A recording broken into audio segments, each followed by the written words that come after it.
안녕하세요. 저는 유치원을 다니고 있는 아들을 혼자 키우고 있는 30대 여자입니다. 제 삶에 이혼은 없을 거라 확신한 만큼 결혼 생활 내내 남편을 믿고 의지했었는데요. 이런 저의 믿음과 확신이 무너지는 건 정말 한순간이더군요.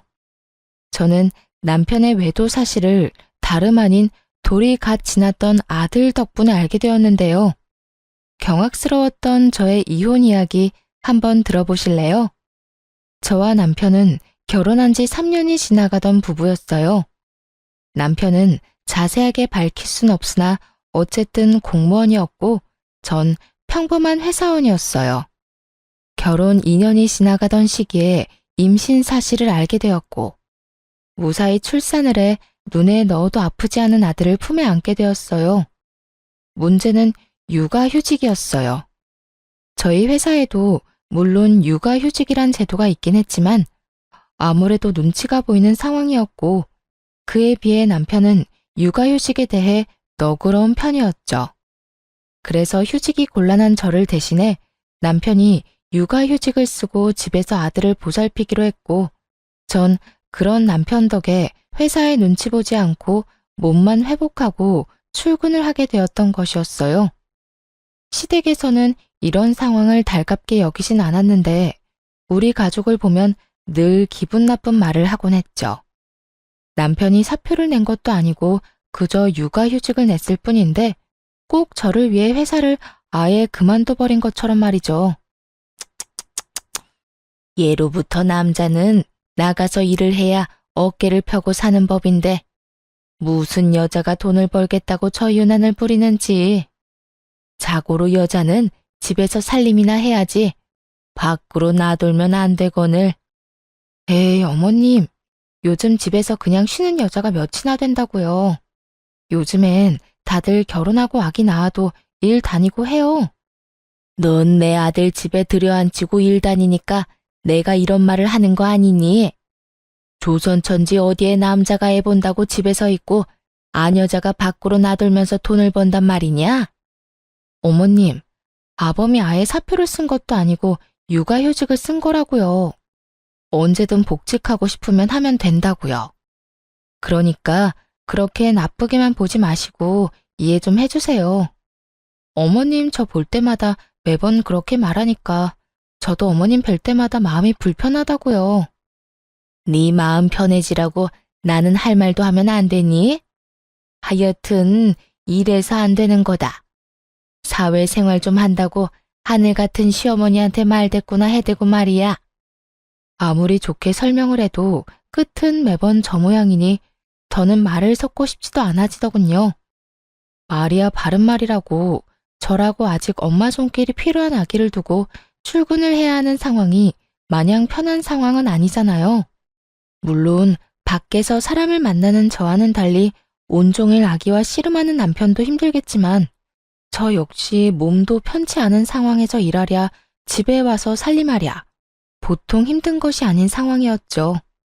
하지만 남편이 절 위해 육아휴직까지 쓴 만큼 저 역시 그런 남편을 위해 최대한 힘든 티를 내지 않고 퇴근하고 나선 남편을 쉬게 하려 노력했는데 저딴 말이나 들으니 기분이 좋지만은 않은 상황이었죠. 거기에다 제 기분을 가장 상하게 했던 말은 다름 아닌 이 말이었어요. 여자는 밖으로 돌리면 사고치게 돼 있다고. 어디 가서 애 뭔 짓이나 하고 다니고 있는지 누가 알겠어? 남자, 외간 남자 말이다.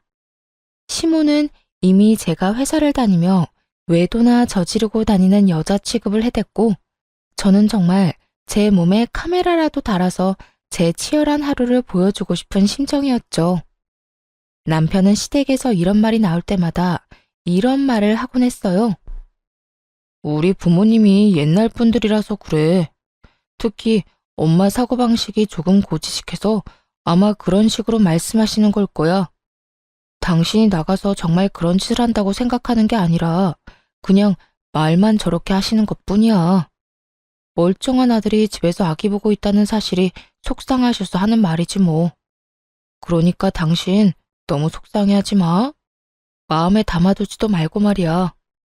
제 마음을 달래주려고 하는 말인 걸 알면서도 계속해서 반복되는 말과 상황 앞에서 남편의 위로 섞인 변명을 들리지 않았고 저는 점점 마음이 상해갔어요. 그러던 어느 날 아들이 열감기에 걸려 고열이 나게 되었고 이 소식을 전해 들은 시모가 저에게 전화를 걸어 모든 것을 제 탓으로 돌리며 화를 내기 시작하더군요. 이래서 애는 엄마가 키워야 한다는 거야.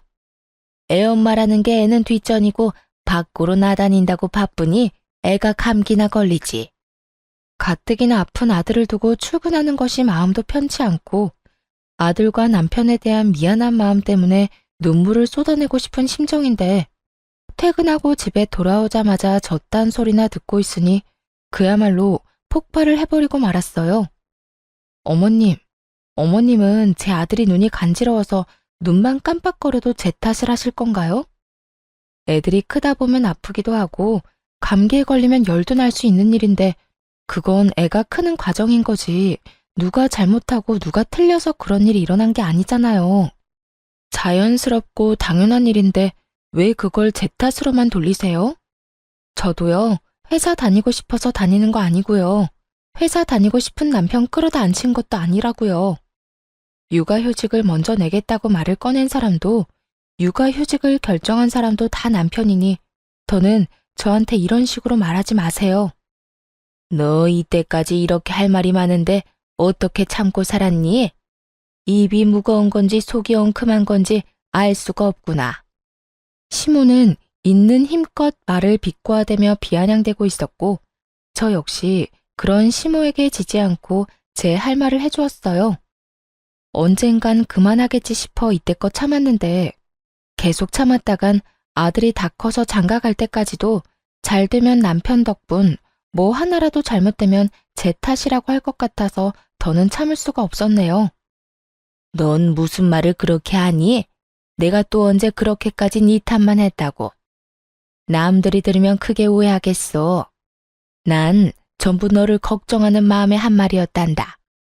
시모는 제가 한마디도 지지 않고 맞서자 그제야 한 발 물러서며 본인이 언제 그랬냐고 발뺌을 했고 전 그런 시모에게 조금 더 단호하게 경고 아닌 경고를 날려주었습니다. 어머님은 그런 의도가 아니었다고 한들 모든 걸 제 탓이라고 생각하고 절 미워한다고만 생각이 들었어요. 앞으로는 제가 이런 오해를 하지 않도록 어머님께서 조금 더 조심히 해주세요. 저 역시 그렇게 생각하지 않도록 노력할 테니까요. 그러면 들어가세요. 저는 그대로 전화를 끊어버렸고 남편은 그런 제가 심했다고 생각했는지 저에게 이렇게 말하더라고요. 꼭 그렇게까지 말했어야 했어. 엄마도 애가 아프니까 속상해서 하는 말이잖아. 이때까지 잘 참다가 갑자기 왜 그래? 내가 참기만 하면 어머님이 그만했을 것 같아? 아마 모르긴 몰라도 날 한평생 못 살게 굴었을 거라고. 난 절대 그렇게는 못 살아. 내가 무슨 죄를 지었다고 이런 말을 듣고 살아야 해? 당신이 나서서 막아줄 거 아니면 앞으로 아무 말도 하지 말고 지켜나 봐. 제가 이런 식으로 단호하게 말하자 남편도 가만히 있어주더라고요. 남편은 알았던 거죠. 제가 한 번 아니라고 생각하고 화가 나면 말릴 수 없다는 걸 말이죠. 남편은 더는 이 일을 입에 올리는 일은 없었고 시모 역시 여전히 저를 싫어하는 티가 나긴 했지만 모든 것을 제 탓으로 돌리는 태도는 점차 줄어들더군요. 그렇게 1년이라는 시간이 지났고 무사히 아들의 돌잔치를 마치고 난 얼마 뒤였어요. 남편은 슬슬 복직하고자 하고 있었고 아들을 잃은 시기에 어린이집을 보내야 한다는 사실을 친정엄마가 알게 된 모양이에요. 아이가 조금 더 클 때까진 봐주신다고 먼저 말해주셔서 한숨 돌린 상황이었죠. 남편의 복직이 결정되고 복직의 날이 다가오던 어느 날, 남편의 생일 역시 맞물리게 되어 같은 사무실 동료들을 집으로 초대하게 되었어요. 남편이 육아휴직을 내는 동안 여러모로 고생 많으셨다는 의미로 미안함과 감사한 마음을 표현하기 위해 겸사겸사 마련한 자리였어요.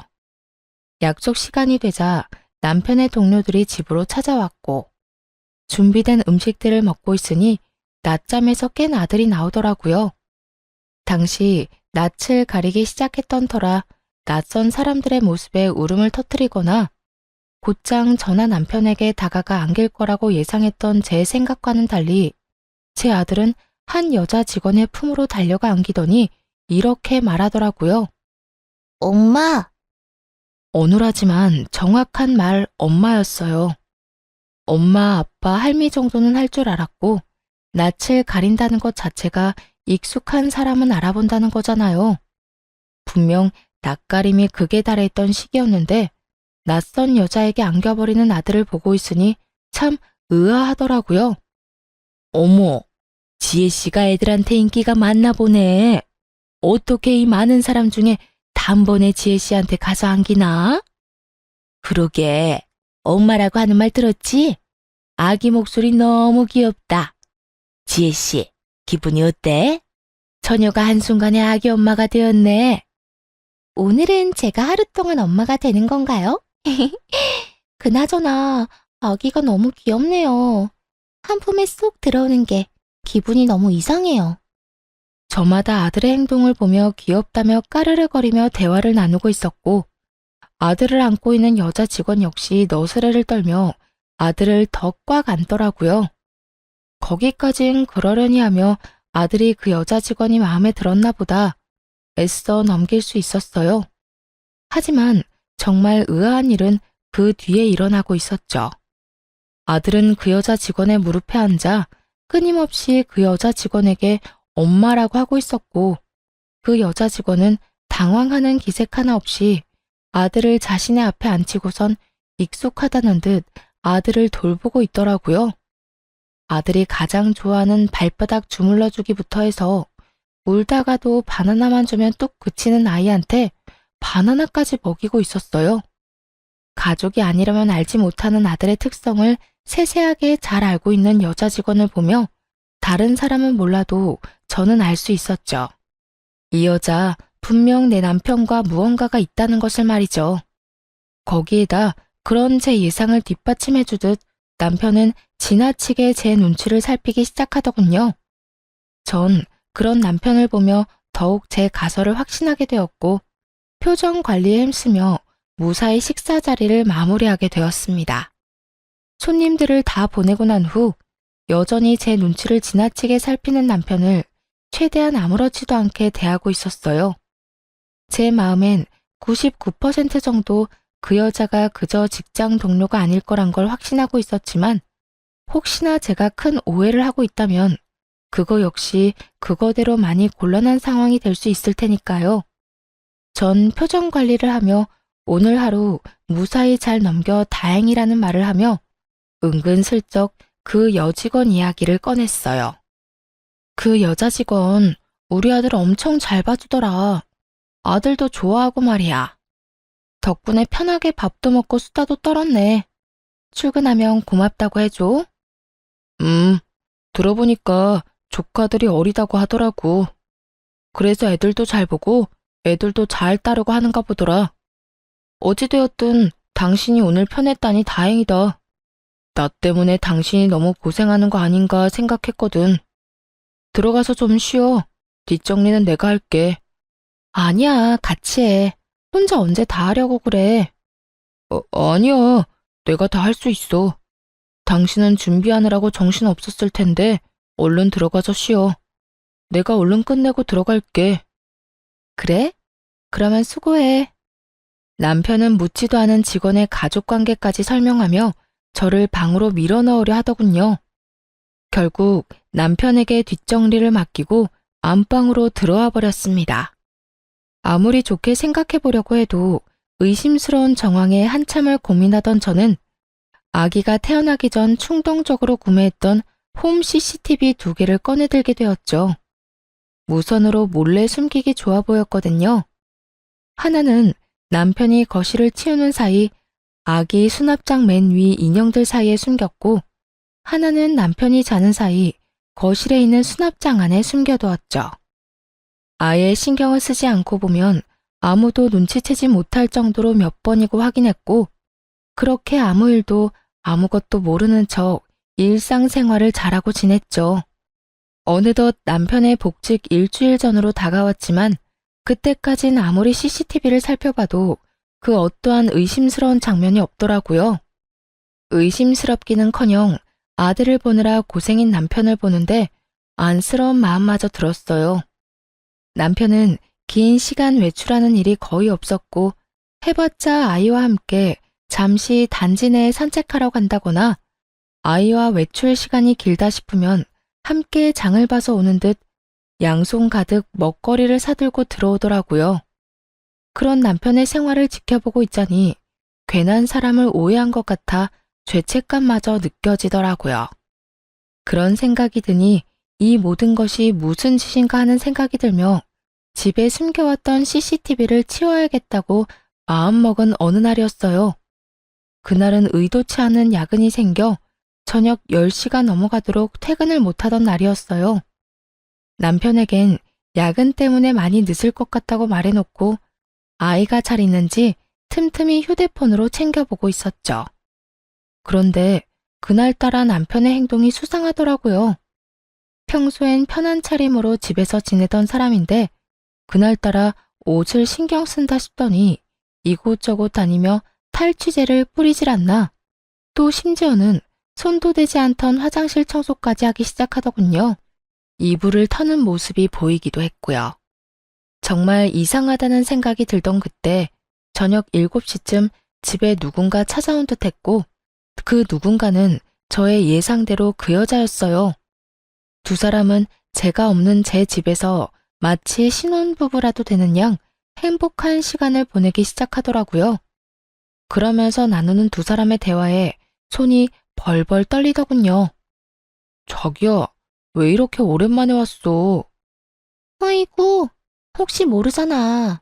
일도 바쁘기도 했고 그날 주원이가 나한테 엄마라고 하면서 내 무릎에 앉는데 내가 태어난 척했지만 정말 깜짝 놀랐다니까. 자기 부인은 아무 말도 안 했어? 내가 말했잖아. 그 여자 눈치가 진짜 없다고. 그날도 무사히 잘 넘겼다고. 자기 덕분에 밥 편하게 먹었다고 오히려 고마워하더라니까. 그나저나 나도 깜짝 놀랐지 뭐야. 엄마라고 하라고 시키긴 했지만 집사람 앞에서도 자기한테 엄마라고 할 줄은 전혀 몰랐잖아. 남편은 아들의 머리카락을 쓰다듬으며 상간녀를 보고 웃고 있었고 상간녀 역시 남편과 눈을 마주하며 웃는가 싶더니 아들을 끌어안고 경악스러운 말을 하기 시작했어요. 그러니까 우리 주원이가 참 똑똑하다니까. 주원아, 엄마 해봐. 엄마. 그래 주원아. 지금부터 익혀둬. 네 엄마가 될 수도 있으니까 말이야. 남편과 상간녀는 제 아들을 붙잡고 엄마라고 말하라며 시키고 있었고 아직 아무것도 모르는 아들은 그저 맑게 웃고 있더라고요. 그 모습을 보는데 정말 눈이 돌아버릴 것만 같은 기분이었어요. 그게 끝이 아니에요. 상간녀는 옷방으로 들어가 편한 옷까지 갈아입고 나와선 집 주인인 척 행세를 하는데 정말 집으로 당장 뛰어가고 싶은 심정이었어요. 그 모든 장면을 보는데 왜 제 아들이 상간녀에게 엄마라고 부르며 살갑게 굴었는지 알 것만 같더라고요. 기특하고 똑똑하다며 아들에게 관심을 주는 것도 잠시. 둘만의 시간을 보내기 시작하자 아들은 방에서 혼자 놀고 있으라며 뒷전이 되어버렸고 두 사람은 그저 세상에 둘만 남은 사람처럼 시간을 보내더군요. 그런데 자기야, 자기 정말 이혼할 거야? 너? 자기가 원하면 이혼이든 뭐든 다 할 수 있지. 자기는 내가 이혼하고 자기랑 살았으면 좋겠어? 나야 그러면 좋지. 이혼을 하더라도 최대한 조용하게 잡음 없이 해야 해. 당신 부인이 알면 위자료는 둘째치고 우리 일에도 지장이 생길 수도 있다고. 그래, 나도 알아. 그런데 집사람은 걱정도 하지 마. 지금쯤 아무것도 모르고 열심히 일만 하고 있을 테니까 말이야. 어쨌든 나도 조용히 빠르게 이혼할 수 있는 방법을 찾고 있으니까 조금만 더 기다려줘. 당연하지. 언제까지든 기다릴 테니 이혼하고 오기나 해. 두 사람은 제가 모든 것을 듣고 보고 있다는 사실은 상상치도 못한 채 저와의 이혼을 계획하고 있었고 그 모습을 보는 저는 분노로 몸이 다 떨려왔어요. 그렇게 전 모든 상황들을 보며 이혼을 결심하게 되었고 아들을 뺏기지 않고 보호하고자 계획을 세우게 되었죠. 들어보니 남편은 아들을 본인이 키우고 싶어 하는 것 같았고 상간녀는 그런 남편의 말에 동의하는 척은 하지만 진심은 그게 아닌 듯 했습니다. 남편이 잠시 화장실을 가거나 하면 다가오는 아들을 밀어내기 바빴으니까요. 모든 증거를 확보한 저는 회사를 며칠 쉬기로 하고 변호사를 만나며 이혼을 준비하기 시작했어요. 남편의 외도로 비롯된 이혼이기도 하고 상간녀의 행동, 남편이 아들이 있는 장소에서 외도를 저지른 점, 거기에다 두 사람의 시간을 보내느라 우는 아들을 그냥 방치한 점 등 여러 가지 증거로 볼 때 양육권은 제가 가지고 올 확률이 거의 확실하다고 했지만 더 확실하게 양육권을 가져올 증거가 필요했어요. 그래서 남편을 시댁으로 불렀고 시댁에서 확실하게 제 양육권을 확보하기로 했죠. 아들을 친정에 맡기고 온 남편이 시댁으로 들어왔고 전 남편 놈이 들어오자마자 남편의 싸대기를 시원하게 날려버렸죠. 순식간에 일어난 일에 남편과 시모는 멍하니 보고만 있었고 시모는 목덜미를 잡고 개거품을 물고 있더라고요. 너 이게 무슨 짓이야? 감히 내 앞에서 누구 얼굴에 손을 대는 게야? 네가 정녕 미친 거야? 어머님, 미친 사람은 내가 아니라 이 사람이에요. 제 말에 남편은 억울하다는 듯 저를 보며 득달같이 따지고 들기 시작했어요. 내가 뭘 잘못했는데 다짜고짜 이러는 거야? 내가 갑자기 왜 이러는지 조금도 짐작이 안 가니? 그만큼 당당한 거야? 아니면 워낙 잘못한 게 많아서 뭘 말해야 할지도 모르겠는 거야? 말을 해. 당신이 아무 설명도 없이 이러는데 내가 어떻게 알아? 정확히 설명을 해보란 말이야. 아, 그래? 그러면 이거 좀 볼래? 여전히 아무것도 모르겠다는 표정으로 피해자인 척하는 남편을 향해 미리 영상분을 캡처해 뽑은 사진을 남편의 얼굴에 냅다 던져버렸어요. 땅바닥에 떨어진 사진을 봤는지 남편 얼굴이 점점 사색이 되어 가더라고요. 당신 아주 대범하더라. 감히 우리 집에서 이딴 짓을 해? 그것도 내 배 아파서 낳은 내 자식 앞에서? 네가 이러고도 인간이야?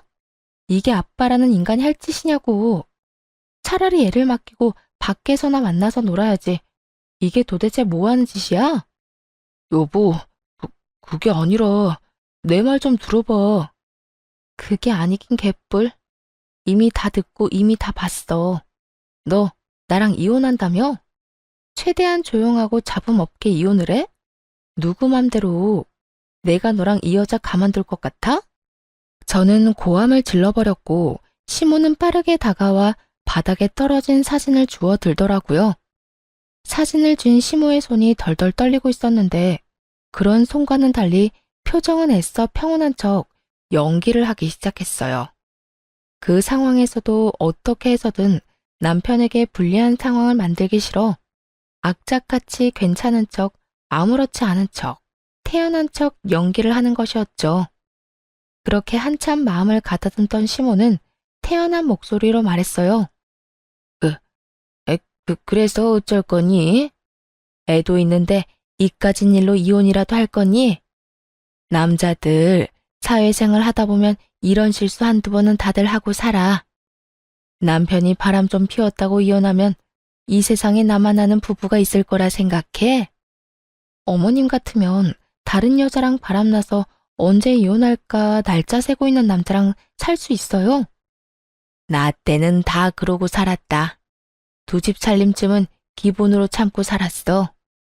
그건 그때고 지금은 아니잖아요. 어머님은 이해하고 살 수 있을지 몰라도 저는 제정신이 올바르게 박혀 있어서 절대 그렇게는 못 살겠네요. 당장 이혼할 겁니다. 시모는 단호한 제 태도에 콧방귀를 끼며 제 예상에서 한치도 벗어나지 않는 말을 하기 시작하더군요. 그래? 네 뜻이 정 그렇다면 이혼하거라. 너랑 이혼한다고 한들 우리 아들이 혼자 살 것도 아니고 말이야 바른 말이라고 그냥 평범한 회사원인 너보단 같은 공무원 며느리가 나도 좋겠네. 이혼은 해도 되는데 단 내 손주는 네가 못 데리고 간다. 그건 네가 무슨 말을 하고 네가 어떤 수를 써도 절대 안 되는 일이니 그렇게 알아. 이미 예상했던 대로 흘러가서 그런가 저딴 말을 들어도 놀랍지도 않더라고요. 전 그런 시모의 말에 눈 하나 깜빡하지 않고 준비한 말을 꺼냈어요.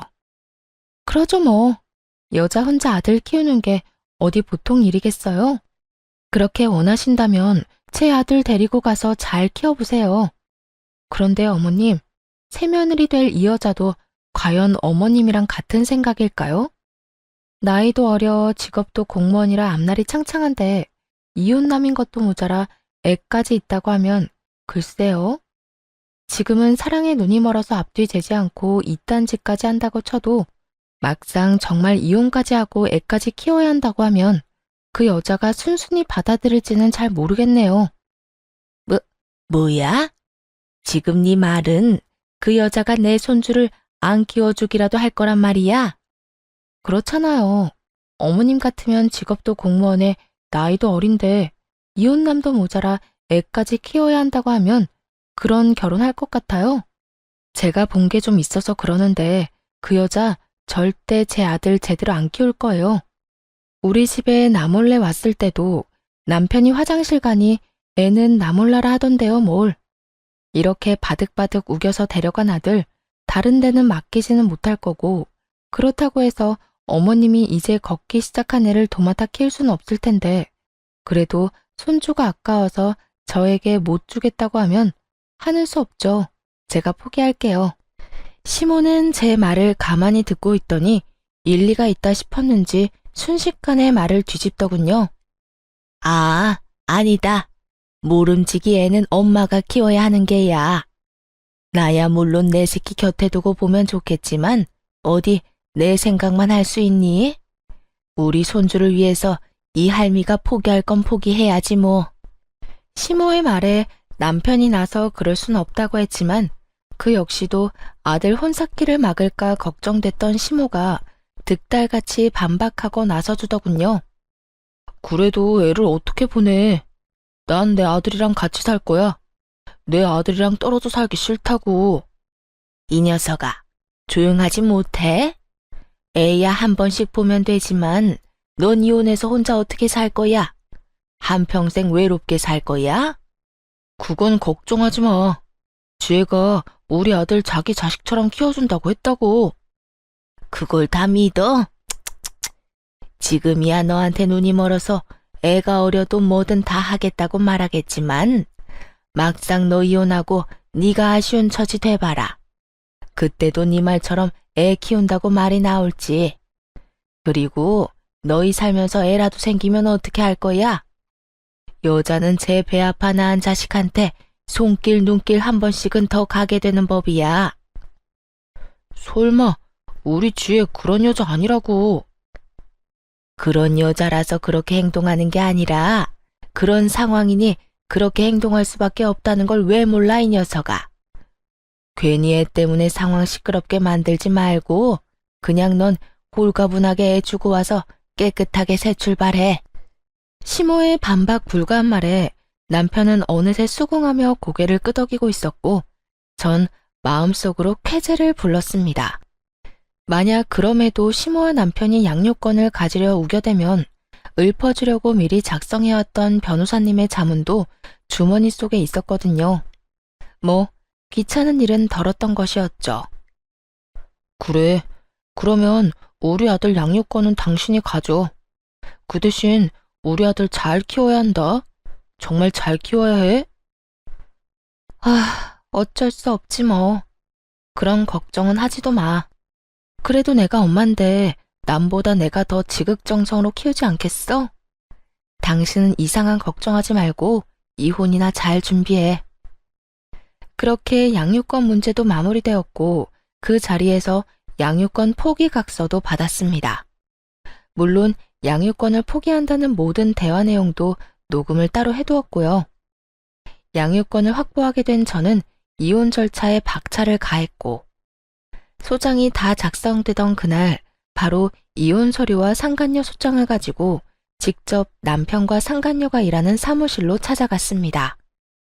그날은 남편의 복직 첫날이었기에 여러모로 기념스러운 날이 되려고 그날로 정했던 것이었죠.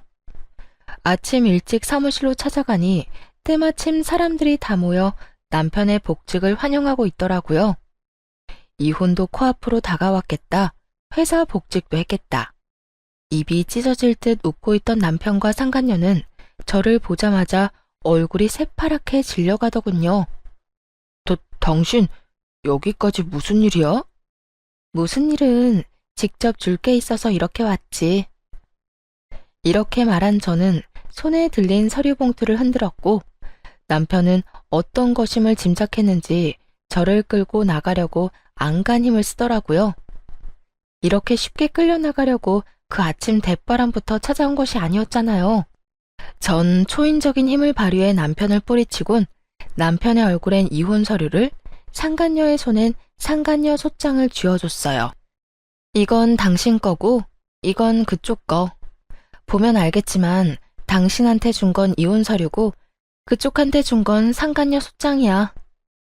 제 입에서 상간녀라는 단어가 나오자 사무실엔 정적이 흐르고 모두가 놀란 토끼 눈을 하며 남편과 상간녀를 번갈아 보더군요. 상간녀는 이런 와중에도 발뺌하기 바쁘더라고요. 이걸 왜 날 줘요? 사람 착각한 것 같은데 저 이런 거 받을 이유가 없다고요. 받을 이유가 없어? 그럼 내가 받을 이유를 여기서 한번 읊어줄까? 너 나 회사 출근하면 우리 집에 들락날락했던 거 내가 모를 줄 알아? 내 남편한테 이야기 못 들었니? 내가 다 알았다는 거. 아니면 이야기는 다 들었지만 내가 이렇게까지 나올 줄은 몰랐던 거야? 그래서 이렇게 말도 안 되는 발뺌질을 하는 거야? 발뺌해도 소용없어. 증거는 넘쳐나고 상간녀 소송 진행되면 어차피 다 알게 돼 있으니까 발뺌 그만하지? 저는 정말 아니라니까요. 전 정말 상간녀 이런 거 아니라고요. 아니긴 개뿔. 여기 내 남편이랑 바람난 여자가 너 말고 또 있어? 헛소리 그만하고 소장 주인 제대로 찾아간 거 맞으니까 내용 잘 읽어보고 위자료나 제대로 준비해. 알겠어? 상간녀가 아무 말도 못하고 몸만 부들부들 떨고 있으니 남편은 도저히 안 되겠다 싶었는지 다시금 저를 바깥으로 잡아 끌기 시작하더군요. 이제 모두가 알게 되었는데 대체 무슨 뻔뻔함으로 나를 잡아 끄는 건지. 그 손길이 너무 더럽고 추악하게 느껴졌던 저는 팔을 신경질적으로 쳐내며 말했죠. 이거나 어디서 감히 내 몸에 손을 대? 네가 가지 말라고 해도 내 할 일은 다 했으니 이제 갈 거야. 제가 방향을 틀자 남편 놈은 저만 들리게 아주 작은 소리로 이렇게 말하더라고요. 갈 때 가더라도 사람들한테 다 오해라고 설명하고 가야 할 거 아니야. 이대로 가면 나랑 지혜는 어떻게 해? 당신 때문에 일 그만두게 되면 당신이 책임질 거야? 어쩌면 인간이 이렇게나 뻔뻔할 수가 있는지 그 순간 멍하더라고요. 어쩌다가 인간이 이렇게까지 변했나 싶기도 하고요. 어이없다는 듯 남편을 쳐다보다 큰 소리로 고함을 치고 사무실을 나와버렸습니다. 야, 뭐? 오해? 너랑 저 여자 바람 피운 증거가 차고도 넘치는데 오해는 무슨 오해야. 그리고 너희가 불륜 저질러서 일 못하게 된 걸 왜 나한테 책임을 지래? 정신 차려. 내 인생 망친 너희들이 나한테 어떻게 해줘야 하지. 너희한테 내가 해줄 건 복수 말곤 없다 이거야. 할 일을 무사히 마친 저는 집으로 돌아와 버렸고 그 후 본격적인 이혼이 진행되었어요. 저는 두 사람 모두에게 위자료를 받게 되었고 양육권 재산 분할까지 제가 원하는 대로 이혼을 마쳤죠.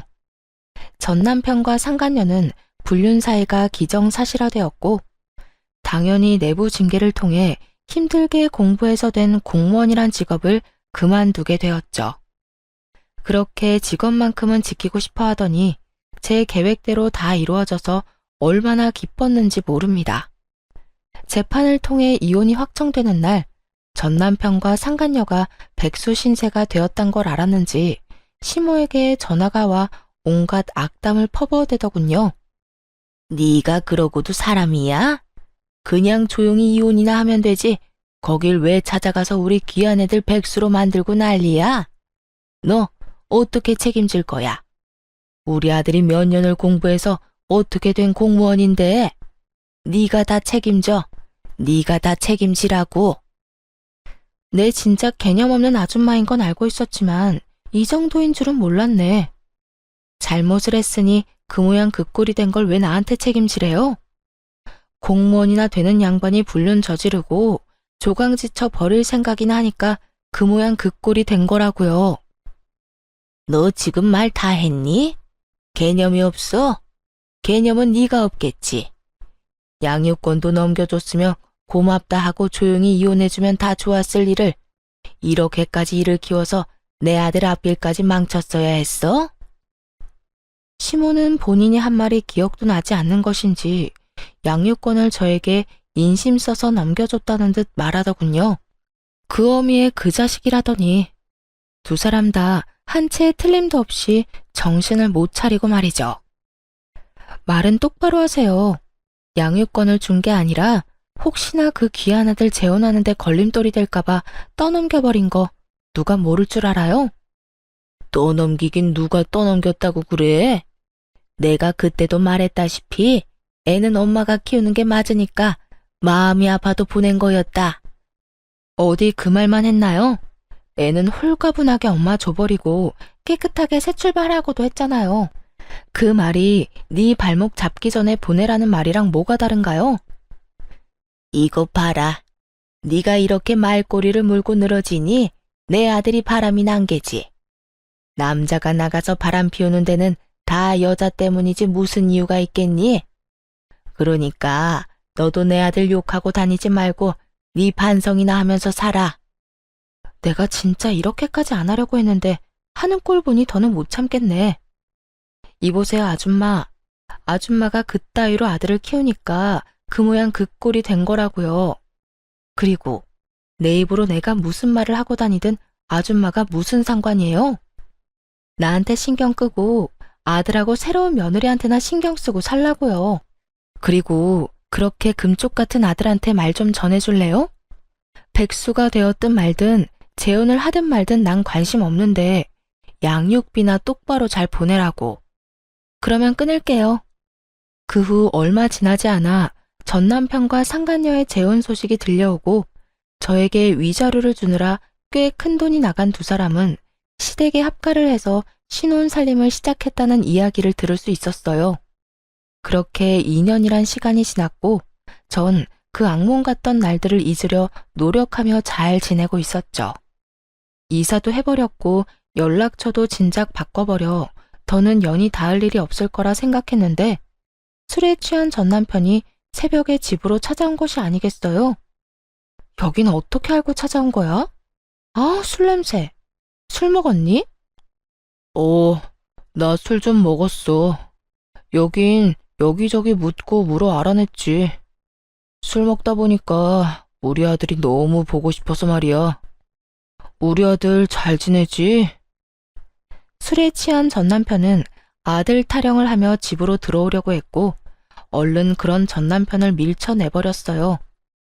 양육비는 고작 6개월 주고 잠수를 타버린 놈이 어디서 감히 아들을 입에 올리는 것인지 아직도 정신 못 차렸구나 싶더라고요. 집으로 들어오려다 제지를 당한 전 남편은 현관문에 기대더니 갑자기 하소연을 하기 시작하더군요.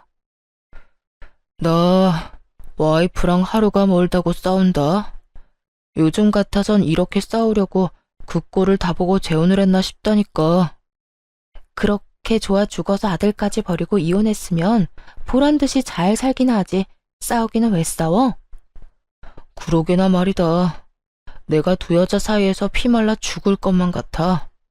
엄마는 엄마대로 잘 살고 있는 아들 인생 말아먹은 여자라고 와이프 구박하고 와이프는 와이프대로 멀쩡한 처녀 꼬셔서 이 모양 이 꼴로 살게 만든 게 누군데 누구 보고 책임 전가하냐고 따져묻고 어느 사람도 지려고 하질 않는다니까. 그렇게 싸우고 나면 그 화를 우리 방까지 가지고 와서 나한테 짜증을 내니 우리도 싸우게 되고.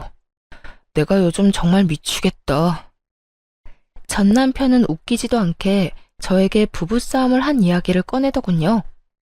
그래서 요즘 그렇게 싸운다고 하소연이나 하려고 찾아왔니? 그것도 이 새벽에? 아니, 그렇게 힘들다 보니 우리 아들이 너무 보고 싶더라고. 그래서 찾아왔지. 그래서 말인데 잠시 얼굴만 좀 보여주라. 응? 밀고 들어오려는 전 남편을 최선을 다해 막아서며 양육비 이야기를 꺼냈죠. 얼굴 같은 소리 하네. 내가 너 양육비 청구 소송하려다가 네 인생이 불쌍해서 참고 있는 거야. 이때껏 밀린 양육비 일시불로 내놓을 거 아니면 헛소리 하지 말고 얼른 가라. 아랑곳하지 않고 술주정을 부리기 시작하더군요.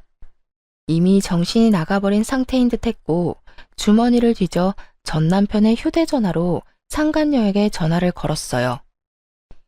지금 시간이 몇 시인데 안 들어오고 뭐해?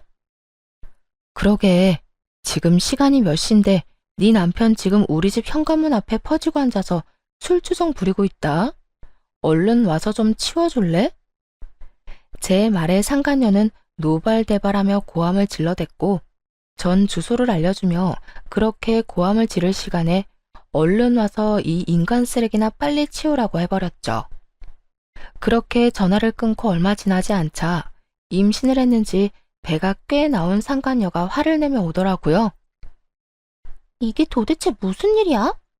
두 사람 나 몰래 만나고 있었어요? 두 사람 재결합이라도 하기로 했냐고. 내가 미쳤어? 이딴 인간이랑 재결합하게. 그러면 내 남편이 왜 여기 있어요, 왜? 나한테 복수라도 하려고 내 남편 끌어들였어요? 너도 당해봐라 이거냐고요. 야, 가지라고 해도 안 가고 오라고 한 적도 없거든? 알려준 적도 없는 집 찾아와서 이러는데 나보고 어쩌라는 거야? 난 네 남편한테 아무런 감정도 없으니까 제발 좀 데리고 가고 앞으로 네 남편 단속이나 좀 잘해. 다음에 또 이딴 식으로 찾아오면 경찰에 신고할 거라고 꼭 좀 전해주고. 상간녀는 저를 한번 쏘아보더니 전 남편을 흔들어 깨워 질질 끌고 집으로 돌아가더군요. 그 꼴 참 보기 좋다 싶었네요. 그 후 들리는 전 남편은 또 제 번호를 어떻게 알았는지 연락이 와선 친절히 그 뒷이야기를 전해주더라고요. 당신 도대체 내 와이프한테 그날 뭐라고 한 거야? 혹시 뭐 오해할 만한 이야기 했어? 오해? 무슨 오해? 너랑 나 사이에 남은 오해라도 있니? 난 그저 네 남편 술 많이 취해서 이러고 있으니 데리고 가라고 했을 뿐이야. 아, 나한테 개거품 물길래 남편 단속이나 잘해라고도 했네. 별 말도 안 했는데 내 와이프는 왜 그러는 거야? 당신하고 나하고 다시 만나는 게 분명하다면서 흥신소에 의뢰를 해서라도 증거 잡아낼 거라고 난리를 부리는데 나 정말 미치겠다고. 도대체 우리 집이랑 전화번호 누가 알려줬는지 모르겠는데 이딴 말이나 하려고 전화했니? 술도 다 깬 것 같으니까 다시 한번 말할게. 너 나한테 연락하고 찾아오려거든 밀린 양육비 다 내놔. 양육비는 꼴랑 6개월 주고 입 닦아놓고선 어디서 양심도 없이 연락질이야? 네 부인이랑 싸우든 말든 난 관심도 없으니까 찾아오지도 말고 연락도 하지 마. 한 번만 더 연락하거나 찾아오잖아? 경찰에 신고는 물론이고 바로 양육비 청구 소송 들어갈 테니까 그렇게 알아. 전 전화를 끊어버리고 차단을 해버렸고 그 후 다른 소식이 들려오더군요. 상간녀의 광기 어린 집착에 결국 전 남편도 폭발을 했는지 큰 싸움이 되어버렸고 화가 머리끝까지 난 상간녀는 전 시댁을 뒤집어 엎어버리고 짐을 싸서 나가버렸다고 하더라고요. 전 시모는 그 모습을 보곤 목덜미를 잡고 뒤로 넘어가 버렸고 세상에 다시 없을 사랑이라고 자부하던 두 사람은 이혼을 하게 되었다고 합니다. 뱃속에 아기까지 있는데도 말이죠. 그렇게 사랑해서 모든 걸 다 버리고 결혼까지 하더니 그 사랑의 결말이 겨우 가정 파탄이라니. 역시 불륜 커플에 어울리는 결말이다 싶었네요. 그러게 바람 피운 게 뭔 죄냐며 창피한 줄 모르고 나댈 때 알아봤죠. 그 후 전 잘 지내고 있습니다. 몇 년이라는 시간이 또 지났고 아이는 이제 유치원에 다니고 있어요. 그리고 또 전해드릴 좋은 소식은 제가 결혼을 앞두고 있다는 것이에요. 제가 만나는 남자는 회사 거래처 사람으로 알고 지낸 지는 오래된 사람이에요. 이혼을 하고 3년 뒤쯤엔가 우연찮은 계기로 밥을 함께 먹게 되었고 이런저런 이야기를 나누다 가까워졌죠. 처음엔 그저 친구처럼 지냈는데 어느 날 갑자기 예비 남편이 고백을 해오더라고요. 저 사실은 오래전부터 관심이 있었어요. 그게 이혼하고 난 뒤부터 말이에요. 상황이 상황인지라 천천히 다가가려고 했는데 마음이 자꾸 급해져서 안 되겠어요. 우리 지금처럼 친구같이 만나는 거 말고 좀 더 가까운 사이로 지내면 안 될까요? 이 고백을 듣는데 제 인생에는 다시 없을 거라 생각했던 설렘이 느껴지더라고요.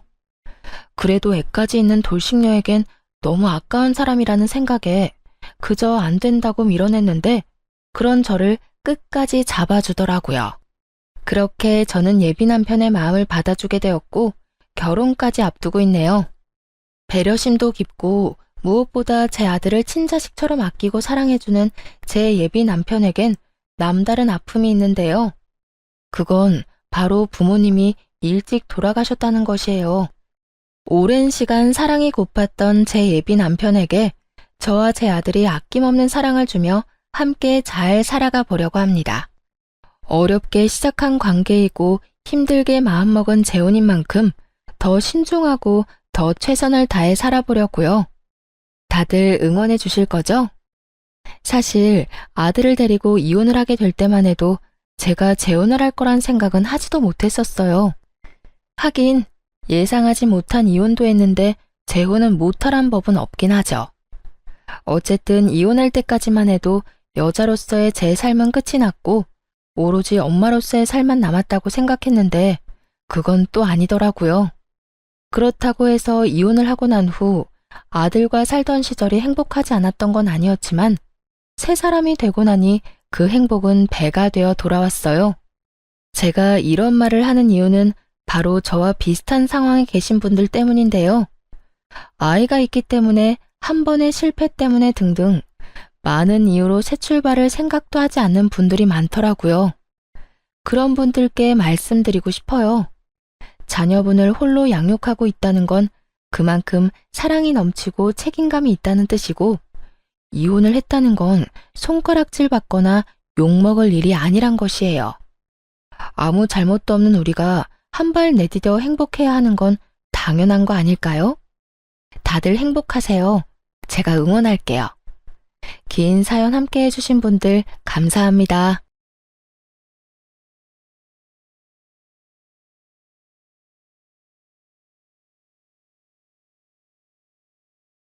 안녕하세요. 저는 경기도에 살고 있는 30대 여자입니다. 저는 인생에서 2번 만나기도 힘들 법한 개념을 안드로메다에 보내버린 시모를 만나 전쟁을 치르다가 이혼을 하게 되었는데요. 긴 이야기가 될 테니 거두절미하고 사연 시작해 보겠습니다. 저와 남편은 소개팅으로 처음 만나 2년가량 연애를 하고 결혼까지 하게 된 부부였어요. 남편과 저는 둘 다 외동이었는데 괜히 어른들이 입을 떼기 시작하면 싸울 일만 생긴다며 우리끼리 알아서 잘 살라고 하시며 연락도 간섭도 하지 않으시는 친정과는 달리 시댁, 아니 정확히는 시모는 저희에게 관심이 너무 많은 사람이었어요. 처음엔 시부가 남편이 어릴 때 돌아가시고 워낙 남편에게 의지를 많이 하고 살아 그런 것이라고 좋게 생각했던 적도 있었죠. 하지만 시모의 간섭이 도가 지나칠 정도로 과해지니 그런 생각은 어느새 사라지고 그건 그저 시집살이일 뿐이란 생각이 들기 시작하더군요. 무엇보다 참을 수 없었던 건 반찬 유세와 용돈 유세였는데요. 반찬을 해달라는 것도 아니고 해주는 것이고 용돈을 달라는 것도 아니고 주는 것인데 그게 뭐가 참을 수 없을 만큼 힘들었나 하시겠지만 제 이야기를 끝까지 들어보시면 다들 이해가 될 거예요. 우선 매번 집으로 싸우는 반찬 이야기를 할게요. 그 반찬으로 말할 것 같으면 시댁에서 먹다 남은 반찬으로 거의 상하기 직전의 반찬이었어요. 왜 딱 보면 알잖아요. 금방 한 반찬이 아닌 젓가락으로 막 헤집어 먹다가 남은 반찬이요. 그런 반찬을 가져다 주며 시모는 꼭 이렇게 이야기하곤 했죠. 이거 전부 우리 며느리가 좋아하는 반찬이라 내가 좀 싸왔어. 그러니까 우리 아들은 주지 말고 꼭 너 혼자 다 먹어야 한다. 저는 두부 무침도 싫어하고 나물 무친 것도 좋아하지 않는데 꼭 그런 반찬들을 가지고 오며 제가 좋아하는 반찬이니 저 혼자 다 먹으라고 하는 시모를 보며 참 어이가 없더라고요. 어머님, 이 반찬들 저보다는 남편이 더 좋아하는 반찬들인데요. 그냥 같이 나눠 먹을게요. 아니다. 우리 아들은 이런 거 좋아하지도 않아. 고기 좋아하지, 고기. 그리고 결혼한 남자가 이제 어미 손맛보단 마누라 손맛에 익숙해져야 되지 않겠니? 그러니까 네 남편 먹을 건 네 손맛에 길들어지게 네가 해 먹이고 넌 힘드니까 이 반찬들로 편하게 끼니 해결해. 말만 들으면 그럴듯해 보이나 실상은 그저 음식물 쓰레기 처리기일 뿐 그 이상도 그 이하도 아니었어요. 아무 이유도 없이 그만 가지고 오시라고 그러면 시모가 섭섭할 것 같고 그렇다고 오래된 반찬은 저도 싫다고 하기엔 시모가 그런 것이 아니라고 딱 잡아떼면 증명할 방법이 없는 그런 상황이었죠. 좋은 말로 어머님 힘드시니 반찬은 알아서 해먹겠다고는 해봤지만 시모는 눈치가 없는 것인지 없는 척을 하는 것인지 한사코 힘들지 않다며 가지고 오는데 정말 미칠 지경이었어요.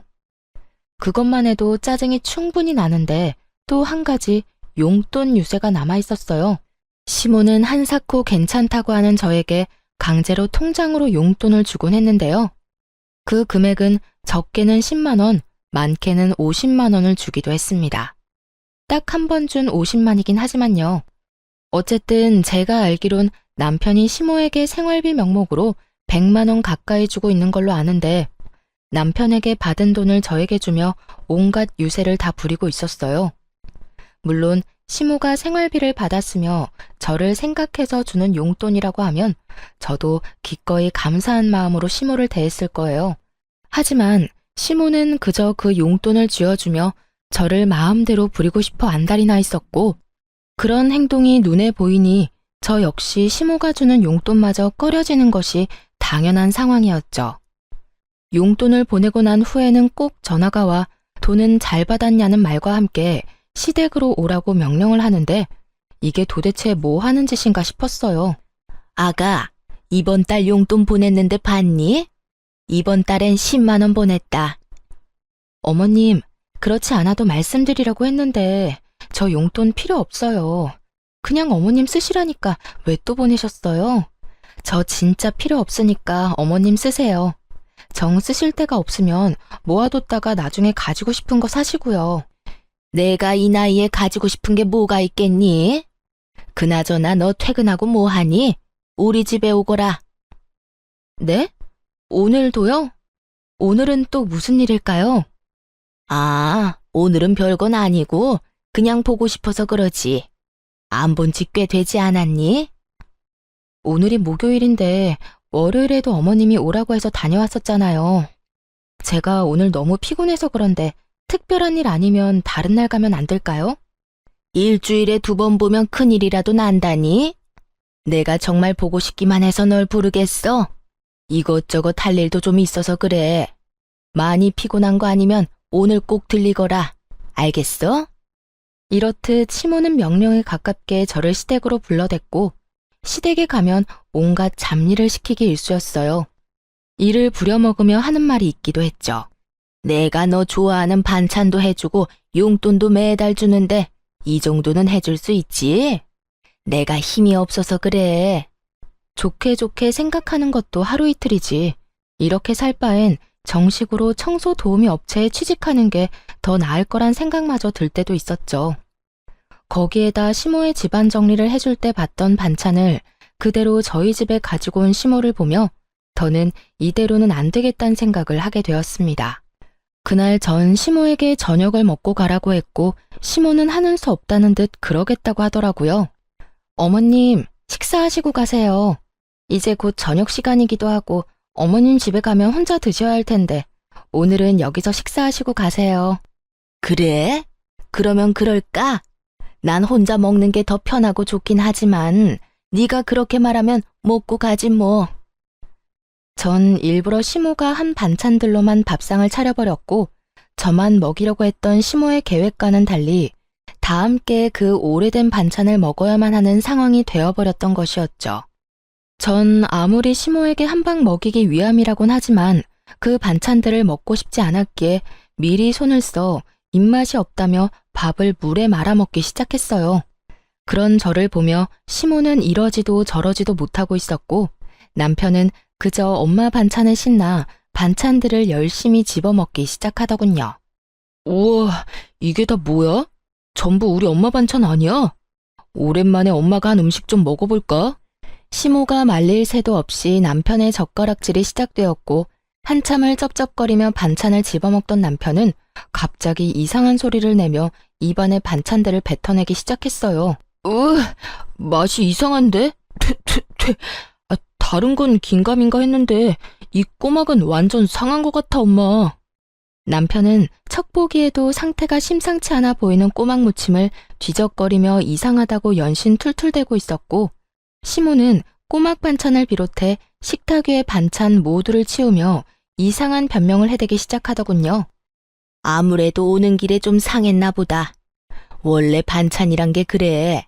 한 김 식히고 나면 바로 냉장고에 넣어두고 조금씩 꺼내서 먹어야 하는 건데 밖에서 너무 오래 있었나 보네. 엄마, 말이 되는 소리를 해. 지금 날씨가 얼마나 추운데 그 사이에 상했단 말이야? 밖에 눈 오는 거 안 보여? 온도가 영하라고. 눈 오는 날 반찬 옮기다가 상했다고 하면 다들 비웃을 거다. 그나저나 이거 오늘 한 반찬 맞아? 금방에서 가지고 왔을 텐데 맛이 왜 이래? 아무것도 모르는 남편은 계속해서 시모에게 추궁 아닌 추궁을 하고 있었고 상황이 그렇게 되자 시모는 반은 진실이고 반은 거짓인 말을 뱉어내기 시작하더군요. 어머나, 그러고 보니 반찬통이 바뀐 것 같기도 하네. 오늘 새로 싹 한 반찬을 가지고 온다는 게 먹던 반찬을 가지고 온 모양이야. 재료가 좀 남아서 같은 메뉴로 만들었더니 이사달이 난다. 아들, 이거 먹지 마. 그러다 배탈이라도 나면 어떻게 해? 결국 시모는 본인이 가지고 온 반찬들을 스스로 다 버리게 되었고 그런 시모를 보던 남편은 반찬을 가지고 오지 말라고 하더라고요. 엄마, 앞으로 고생스럽게 반찬 가지고 오지 마. 이게 뭐야? 기껏 가지고 와서 다 버리고 말이야. 이건 엄마가 실수해서 버린 거지. 평소엔 내가 가져다 주면 네 와이프가 얼마나 좋아하는데 넌 아무것도 모르면서. 어머님, 저도 이제 괜찮아요. 이 사람 말대로 어머님 너무 고생스럽기도 하고 이제 저도 어느 정도 실력도 늘어서 혼자 잘 만들 수 있어요. 제 말을 들은 시모는 찰나의 순간 저를 노려본다 싶더니 다시 인자한 미소를 지어 보일 뿐 아무 말도 하지 않더라고요.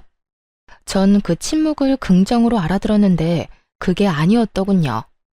시모는 저와 남편의 말에도 불구하고 반찬을 계속해서 가지고 왔어요. 두 번 다신 그런 실수는 하지 않겠다는 의지를 불태운 듯 남편이 좋아하는 반찬은 새로 한 것으로 나머지는 여전히 냉장고에 둔구던 걸 가지고 오곤 하더군요.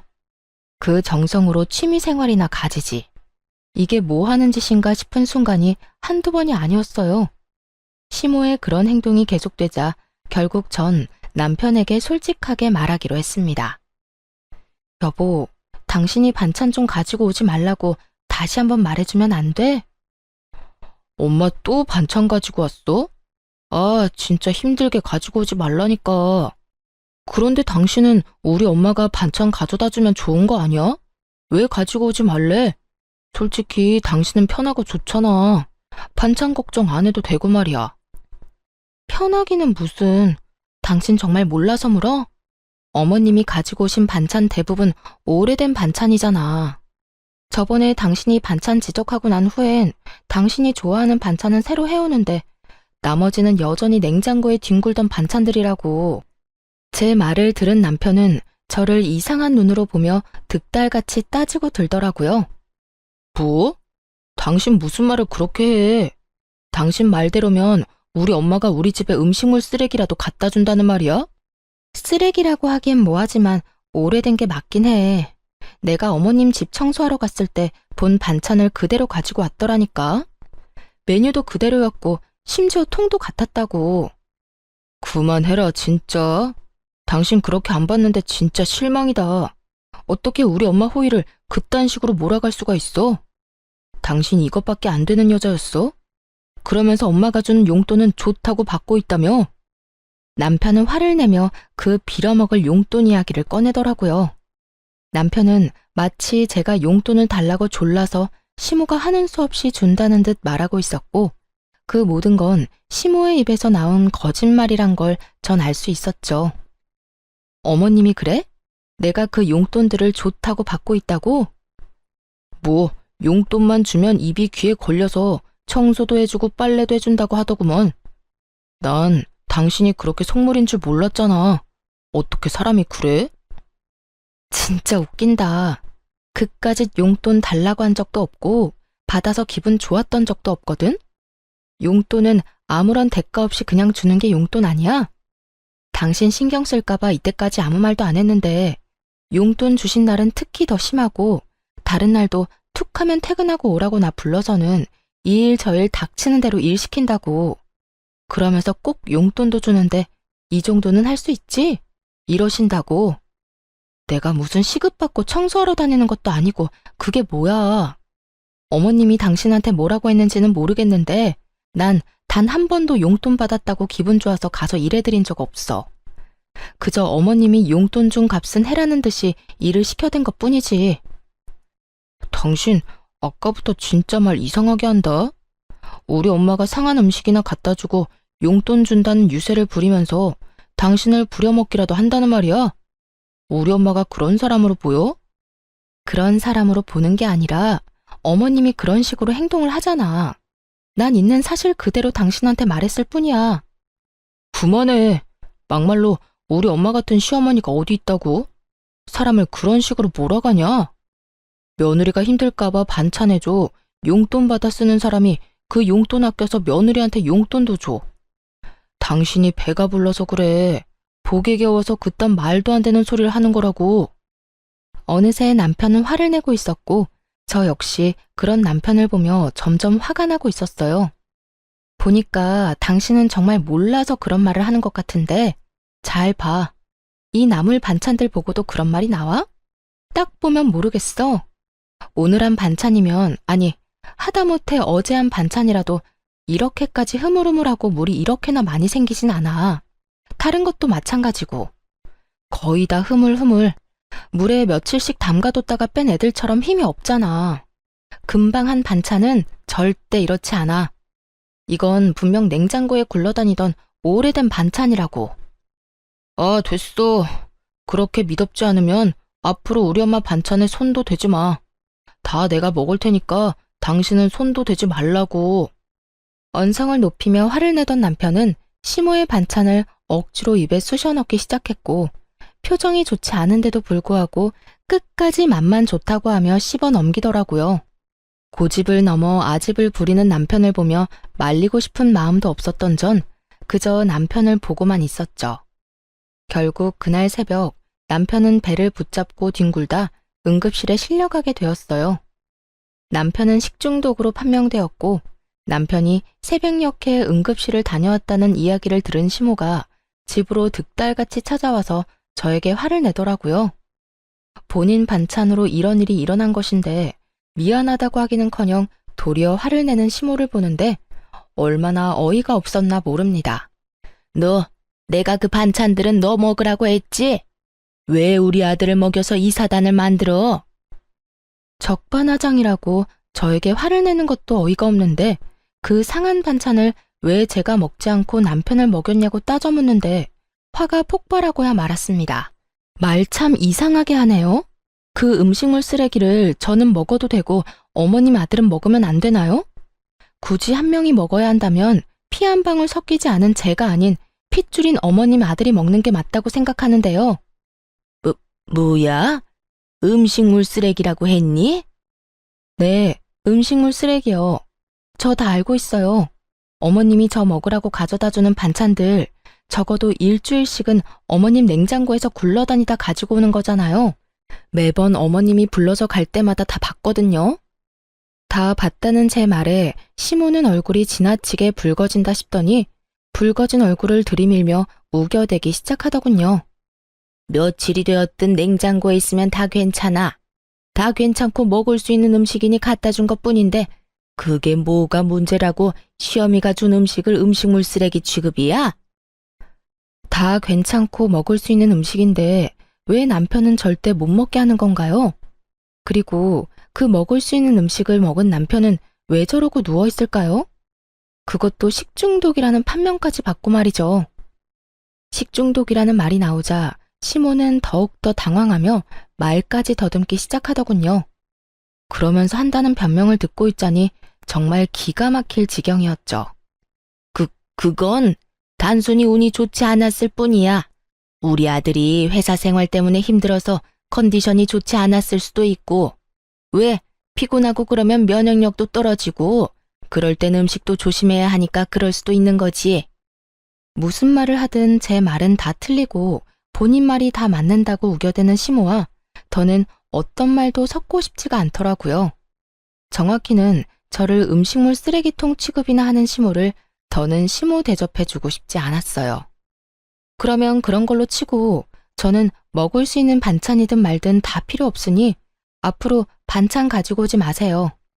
어차피 가지고 와도 다 버릴 반찬 서로 힘들게 오갈 필요 없잖아요. 어머 얘 봐라. 돈 줄 때는 좋다고 알랑방귀 끼더니 어쩌다 실수로 상한 반찬 좀 줬다고 이런 식으로 안면 몰수하고 성긋네? 너 원래 이런 애였니? 이제 시모는 저를 무슨 돈만 밝히는 파렴치한 며느리로 몰아가더라고요. 그런 시모에게 있는 힘껏 코웃음을 쳐주며 말했죠. 아, 그 용돈이요? 그렇지 않아도 말하려고 했는데 그 용돈 저 필요 없다고 했잖아요. 필요 없다고 그렇게 말하는데 왜 매번 강제적으로 보내버리곤 일은 일대로 시키세요? 그리고 저요, 용돈 때문에 알랑방귀 낀 적 단 한 번도 없는데 도대체 누구랑 착각하는 건지 모르겠네요. 이런 건방진 것을 봤나? 말버릇이 그게 뭐니 도대체? 어디서 어른한테 그따위로 말하는 게야? 너는 친정에서 그따위로 배웠니? 얼마나 보고 배운 게 없으면 다른 사람도 아닌 시어미한테 그런 식으로 하는 거냐니 말이야. 시모는 결국 선을 훌쩍 넘겨버리는 발언들을 서슴없이 해대고 있었고 머리끝까지 화가 터져버린 저는 시모에게 고함을 질러버렸어요. 다른 건 몰라도 제 친정에 대해서 그렇게 말하지 마세요. 다른 사람은 몰라도 어머님이 제 부모님들에 대해서 그런 식으로 말할 자격은 없다고 생각해요. 시모는 제 고함에 깜짝 놀란 듯 눈을 동그랗게 뜨고 그저 저를 바라만 보고 있었고 몸져 누워있던 남편이 몸을 일으켜 저에게 화를 내기 시작하더군요. 당신 미쳤어? 시어미한테 그따위로 화를 내는 며느리가 어디 있어? 얼른 사과 못해? 정말 웃기지도 않은 노릇이었어요. 지금 사과를 받아야 할 사람이 누군데 저에게 사과를 하라고 화를 낸다뇨. 고함을 지르고 있는 남편을 똑바로 바라보며 말했어요. 내가 왜? 내가 뭘 잘못했다고 사과를 해? 어머님이 나한테 뭐라고 한 줄이나 알아? 상한 음식은 나만 먹지 왜 당신까지 먹여서 이 사단을 만드냐부터 우리 친정 부모님 흉까지 봤다고. 그런데도 내가 참았어야 했어? 나도 다 들었거든. 기운이 없어서 눈 감고 누워있었을 뿐이지. 엄마 왔을 때부터 다 듣고 있었어. 내가 다 들어보니 엄마가 틀린 말 한 것도 없었고 오히려 화를 내고 고함을 질러야 할 사람은 엄마인데 왜 당신이 그런 식으로 행동해? 다 당신이 잘못했으니까 얼른 사과해. 얼른. 야, 진짜 그 엄마의 그 자식이라더니. 둘 다 말 안 통하고 자기 말이 다 맞다고 우기는 건 국가대표급이네. 저의 마음의 소리를 들은 시모는 그 자리에 주저앉아 곡소리를 내며 세상 억울한 척은 다 하고 있었고 남편은 눈물 한 방울 없이 입으로만 울고 있는 시모를 토닥여주며 달래고 있더라고요. 아이고, 아이고, 내가 이렇게 살아서 뭐해. 얼른 우리 영감 따라가야지. 아이고, 아이고. 엄마, 무슨 말을 그렇게 해. 그런 말은 하지도 마. 아들아, 이 엄마는 정말 너무 억울하구나. 난 그저 너희 살림의 보탬이라도 될까 싶어서 반찬 가지고 간 죄밖에 없어. 다 냉장고에 들어있던 반찬들이고, 그래서 그게 탈이 될 거란 생각은 정말 전혀 하지 못했다고. 그런데 저것이 이 엄마를 이상한 시어머니로 몰고 가는구나. 아이고, 아이고. 당신 진짜 우리 엄마한테 사과 안 할 거야? 당신 눈엔 우리 엄마 우는 거 안 보여? 눈을 씻고 봐도 시모의 눈가엔 눈물이 단 한 방울도 없는데 남편은 그런 시모가 펑펑 우는 것처럼 말하더라고요. 정말 그 모습을 보는데 환상의 조합이 따로 없었어요. 그 환상의 조합을 보고 있는데 내가 무슨 부귀영화를 누리겠다고 이 꼴을 보고 있나 하는 생각이 들더라고요. 남편을 사랑하는 마음이야 완전히 사라진 것이 아니긴 했지만 사랑이 밥 먹여주는 것도 아니고 저 꼴을 더 보고 살다간 화병에 제 명대로 못 살 거라 확신이 생기더라고요. 그렇다고 해서 남편 놈이나 시모나 변할 것 같지도 않았고요. 그래서 전 환상의 조합을 보이고 있는 두 사람에게 이렇게 말했어요. 어머님이 이겼네요. 어머님 아들, 다시 어머님이 가지세요. 내 말 들었지? 당신이 그렇게 사랑하고 죽고 못 사는 당신 엄마, 얼른 데리고 살아. 둘이 사이좋게 평생 그러고 살라고.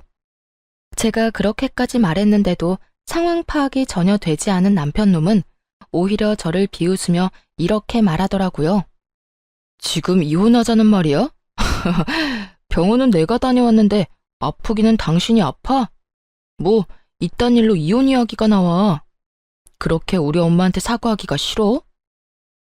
남편의 비아냥거리는 말에 시모 역시 곡소리를 멈추고 남편과 함께 비아냥대기 시작하더군요. 그러게나 말이다. 네가 마누라를 얻은 게 아니라 상전을 얻은 모양이구나.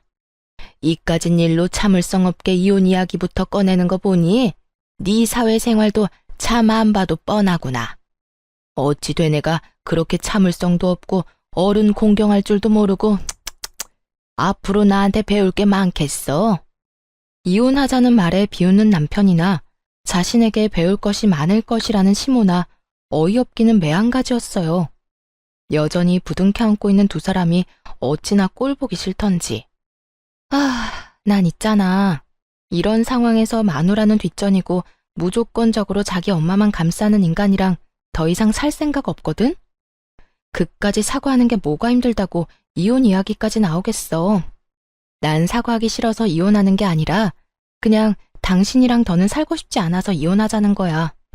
그러니까 난 당신한테 오만정이 떨어졌으니까 이혼하자고. 진심 가득한 이혼 선언에 남편은 그저 눈만 꿈뻑이고 있었고 시모는 정말 이혼할 거냐고 저에게 되묻더라고요. 너 정말 진심으로 이혼하자는 거니? 이까진 일로? 네, 정말 진심으로 이혼하자는 거예요. 그리고 이혼도 진짜 할 거고요. 내가 너 이러라고 이때까지 용돈까지 챙겨준지 아니? 어떻게 은혜를 원수로 갚을 생각을 해? 아니, 은혜를 받은 적이 없는데 어떻게 뭘 갚겠어요.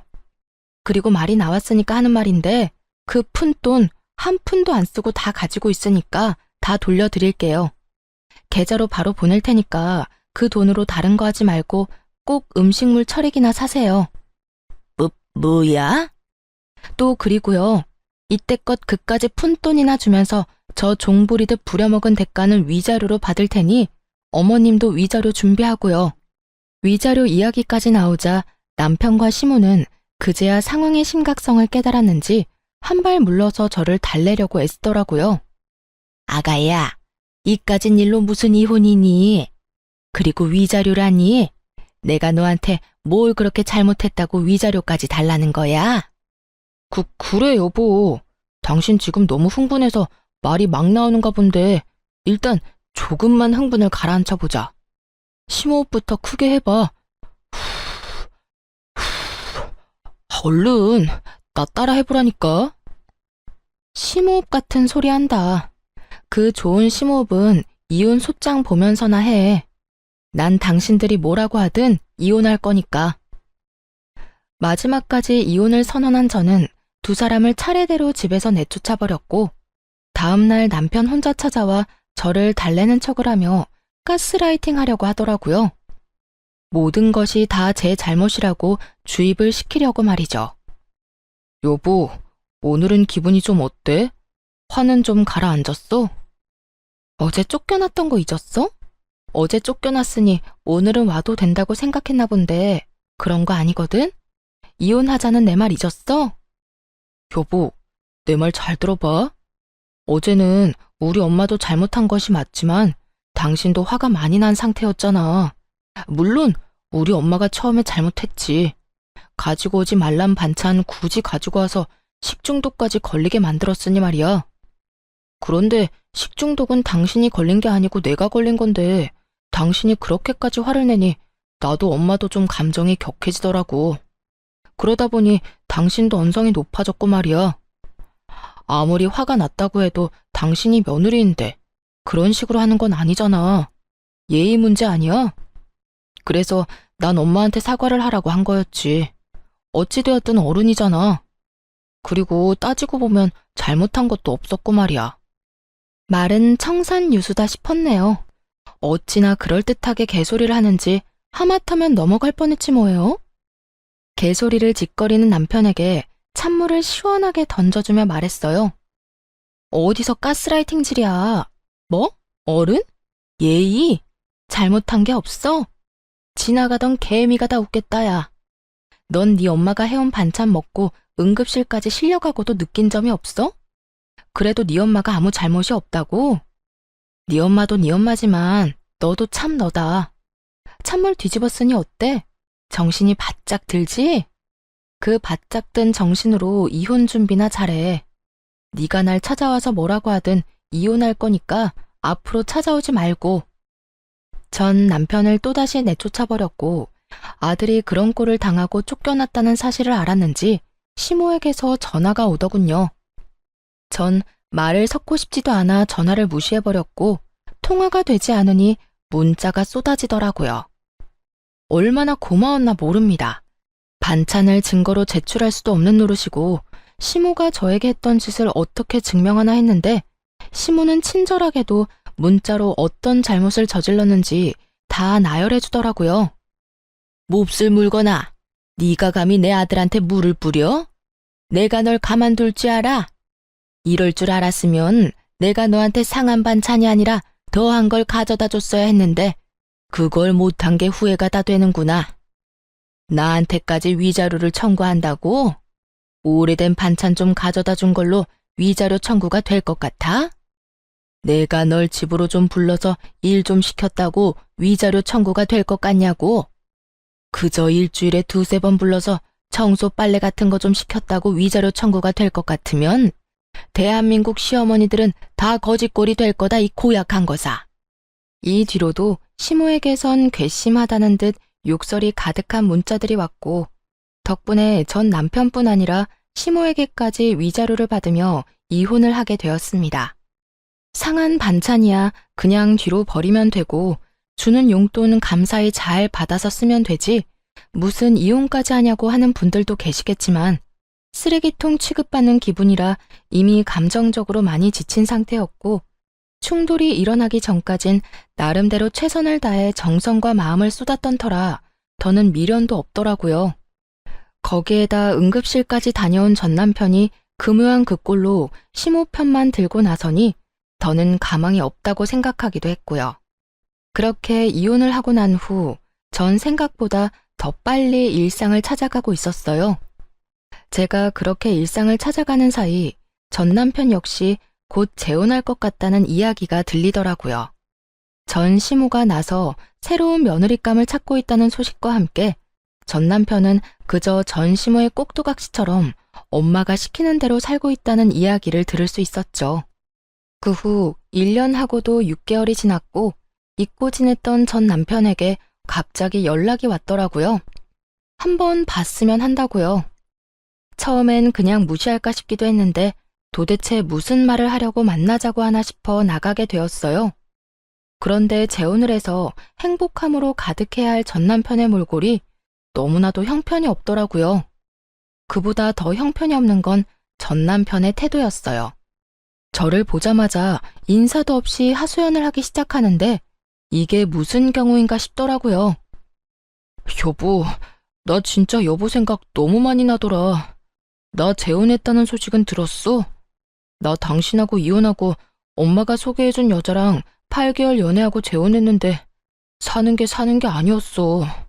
당신한테 한 그대로 새 부인한테 하는데 정말 미칠 것 같더라고. 그 상한 반찬 가져다주고 용돈 주면서 부려먹는 것까지 말이야. 거기에다 새 부인은 당신과 다르게 엄마한테 용돈 주는 것까지 짜증내면서 주지 말라고 하는데 정말 미칠 것만 같았다니까.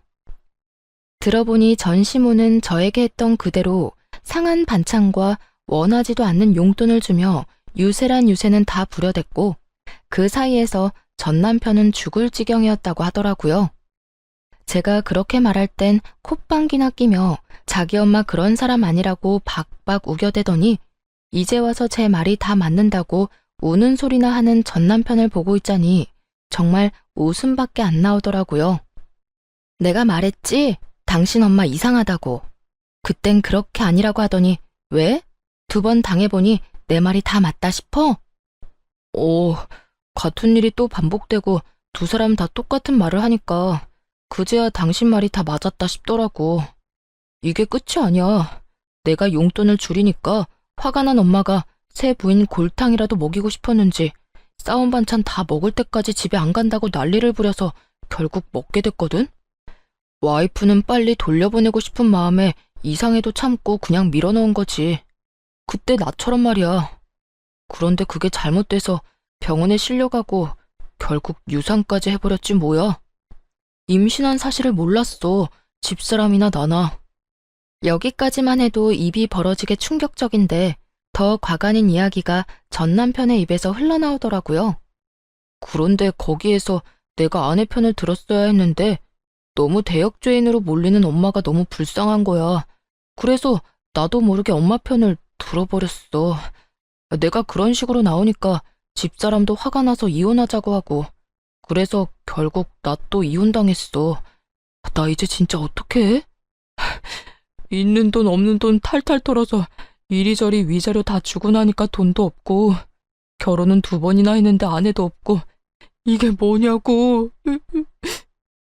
얼마나 구슬프게도 우는지 남들이 보면 전 남편이 피해자라도 된다고 생각하겠더라고요. 울고불고 하려고 나 불러냈어? 그렇게 하소연을 하고 싶으면 당신 엄마한테나 하면 될 거 아니야. 우리 엄마? 말도 마.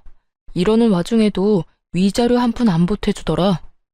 나는 엄마랑 내 위자료 낸다고 빚쟁이가 될 지경인데 우리 엄마는 2번 이혼한 게 전부 내 탓이라고만 하면서 나한테 화만 내더라니까. 내가 여자 하나 제대로 못 휘어잡아서 그렇다나 뭐라나. 그러면서 요즘에 또 며느리감 알아보러 다니는데 정말 미칠 것 같아. 이제 또 이혼하게 되면 위자료 줄 돈도 없다고. 그 말을 듣고 있는데 정말 그 아줌마도 대단하다 싶더라고요. 전 남편의 행동이 잘못된 것도 맞지만 따지고 보면 다 본인의 그릇된 행동과 생각에서 일어난 일들인데 자신의 잘못은 단 하나도 깨닫지 못한 채 오로지 아들 탓만 저렇게 할 수 있는 것인지 그 머릿속이 궁금해지기까지 하더군요. 거기에다 3번째 며느리감을 또 구하고 있다니 정말 포기를 모르는 아줌마더라고요.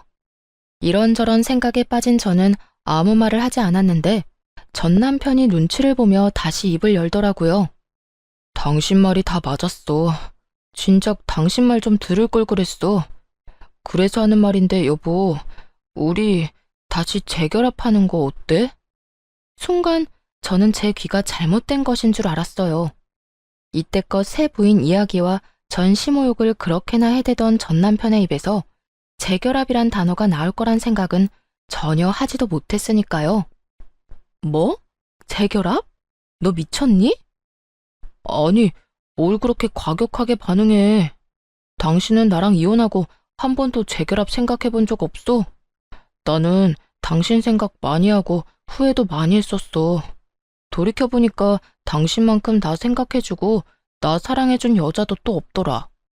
당신이 나랑 재결합만 한다고 하면 나 우리 엄마랑 영까지 끊을 수도 있어. 말이야 바른 말이라고. 우리 엄마만 아니면 우리 싸우는 일도 없었잖아. 연을 끊을 거였으면 우리가 이혼하기 전에 끊었어야지. 이제 와서 왜 이 난리야? 그땐 내가 정말 바보여서 아무것도 몰랐어. 하지만 이제 나 달라졌다고.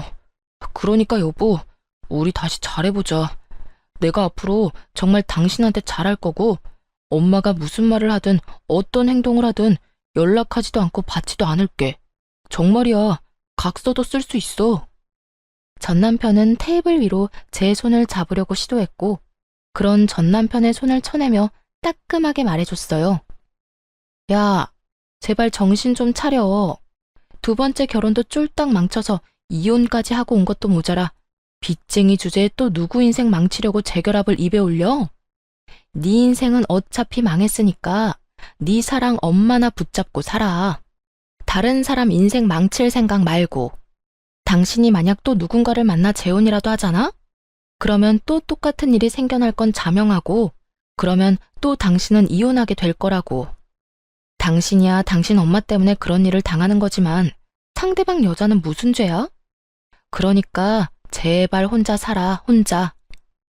저는 자리에서 일어나 버렸고, 그런 저를 따라 전 남편이 재빠르게 무릎을 꿇고 울고불고 빌기 시작하더라고요. 여보, 나 진짜 당신 아니면 안 될 것 같아서 그래. 당신 말대로 나 망친 인생 맞아.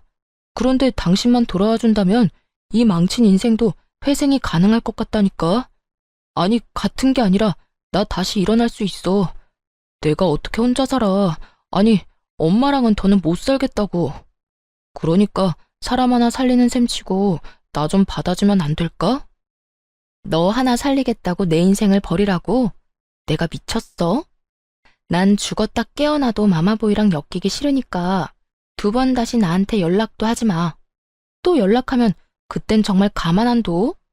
바짓가랑이를 붙잡는 전 남편을 뿌리치고 집으로 돌아와 버렸어요.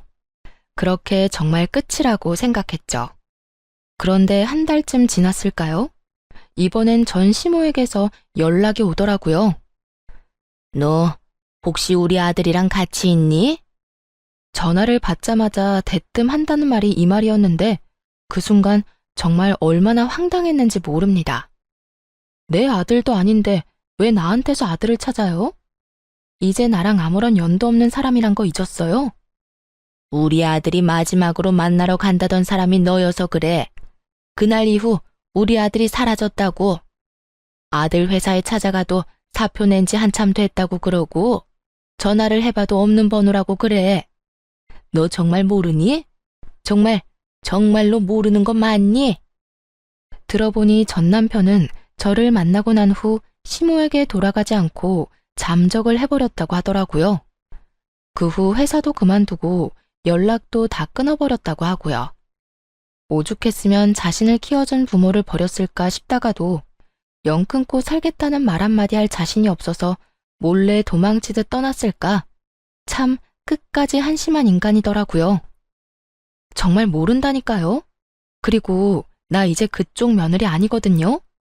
그러니까 이런 식으로 연락해서 고함 지르지도 마세요. 이런 꼴 안 당하려고 이혼한 거 잊었어요? 이만 끊을게요. 더는 할 말이 없어서요. 까랑까랑한 목소리를 듣는 것 자체가 너무 고역이었어요. 얼른 전화를 끊고 싶었을 뿐인데 그런 제 말에 단단히 오해를 했는지 전 시모는 더욱더 화를 내며 저에게서 전 남편을 찾기 시작하더라고요. 마치 제가 전 남편을 숨기고 돌려주지 않는다는 듯 말이에요. 역시 너일 줄 알았어. 내 아들 너한테 간다고 하고 연락이 끊겼다니까. 너희 집에 있지 내 아들? 얼른 내 아들 내놓지 못해? 네가 뭔데 내 아들 숨겨? 아줌마, 정신 차리세요. 아줌마 아들 여기 없다니까요. 제가 미쳤다고 빚뿐인 아줌마 아들을 숨겨주겠어요? 준다고 해도 싫다고요. 네가 아니면 내 아들이 갈 데가 없는데 어디서 거짓말이야? 아니 됐고, 네 집 주소나 불러라. 네가 계속 아니라고 하면 내가 직접 가서 찾아보면 된다. 사람이 말을 하는데 들어먹질 않더라고요. 끝까지 자기 아들이 자기 때문에 떠난 걸 인정하고 싶지 않아서 어린애처럼 떼를 쓰는 모양새였죠. 정신이 나간 아줌마에게 마지막으로 한마디 해주고 전화를 끊었어요. 아줌마, 내가 아줌마 며느리 자리 박차고 나온 지가 언젠데 나한테 이딴 식으로 고함을 질러요? 아직도 나한테 이딴 식으로 대해도 된다고 생각하는가 본데 나 이제 아줌마랑 남남이거든요? 그리고 내가 계속 말했죠. 아줌마 아들 우리 집에 없고 나랑 연락도 안 한다고. 아줌마 싫다고 도망간 아들을 왜 나한테 자꾸 난리래? 그리고 내가 이런 말까지 안 하려고 했는데 아줌마 아들 인생 더 망치기 싫으면 아들 찾지 말고 그냥 혼자 살아요. 아줌마가 계속 아들 품고 살잖아요? 그 아들 패인꼴을 못 면할 거니까. 그렇게 전화를 끊어버리자 쉬지 않고 전화를 해오기 시작했죠. 연락을 모두 차단해버리니 이후에 들리는 소문으론 전 시모는 결국 정신줄을 놔버려 요양원으로 들어갔다고 하더라고요. 어쩐지 마지막 통화를 할 때 시모의 상태가 심상치 않다 싶었는데 결국 정신을 놓아버리고 치매 판정을 받았더군요. 전 시모가 치매 증상이 나타나 요양원에 갔다는 소식을 들은 전 남편은 다시 돌아와 전세로 있던 전시댁을 처분하고 요양비로 다 내버렸다고 하더군요. 자신이 위자료를 내느라 진 대출금은 하나도 갚지 못하고 말이죠. 그 누구도 행복한 사람이 하나 없는 결말이 참 잘 어울린다 싶었네요. 전 여전히 회사 생활을 하며 잘 지내고 있습니다. 이번에 쓰지 않은 연차를 이용해 긴 휴가를 계획하고 있는데 그때 해외여행을 다녀올 예정이에요. 제대로 된 해외여행이 이번이 처음이라 설레기도 하는데요. 위자료를 받은 돈을 하나도 쓰지 않고 뒀던 터라 이번 여행에 좀 써보려고 해요. 이번 여행은 그간 고생한 저를 위한 여행으로 돈 걱정은 전혀 하지 않고 오롯이 힐링만을 생각하며 보내고 오려고요. 이런 걸 보고 금융치료라고들 한다죠. 저도 그 효과 좋다고 소문난 치료를 받아보려고 합니다. 처음 이혼을 했을 당시 엄마가 이런 말을 해주더라고요. 딸, 이혼 그까짓 거 아무것도 아니다. 이혼 좀 했다고 네 인생 망하는 거 아니고 이혼이 네 발목 잡는 일도 없을 거야. 그러니까 너도 괜히 기죽지 말고 당당하게 살아. 요즘 같은 세상엔 그런 대우받고 참고 사는 게 바보 같은 거지. 그걸 박차고 나왔다고 널 욕할 사람은 아무도 없어. 그저 지금은 잠시 쉬어간다고 생각하고 마음 정리 잘하고 정리 다 된 다음엔 앞만 보고 당당히 살아가. 알겠지? 남들 다 하는 말인데 엄마가 이런 말을 해주니 정말 큰 위로가 되더라고요. 엄마의 말대로 이혼이 저를 기죽이지 못하도록 더 당당하고 행복하게 살아가 보려고 합니다. 만약 계속 결혼 생활을 유지했다면 전 시모가 입원하게 된 그 요양병원은 제가 가지 않았을까 하는 생각도 들더라고요. 그 정도로 그 결혼 생활이 저에게는 참 불행했다는 뜻이에요. 경험한 것이 워낙 크게 남아 앞으로도 결혼 생각은 없긴 하지만 연애는 하며 제 행복을 위해 살아가 보려고요. 혼자 외롭게 지내기엔 아직 남은 날들이 너무나도 많으니까요. 이로써 저의 긴 사연도 끝이 났습니다. 다들 잘 들으셨나 모르겠네요. 저는 이만 물러가 볼게요. 긴 사연 함께 해주셔서 감사합니다.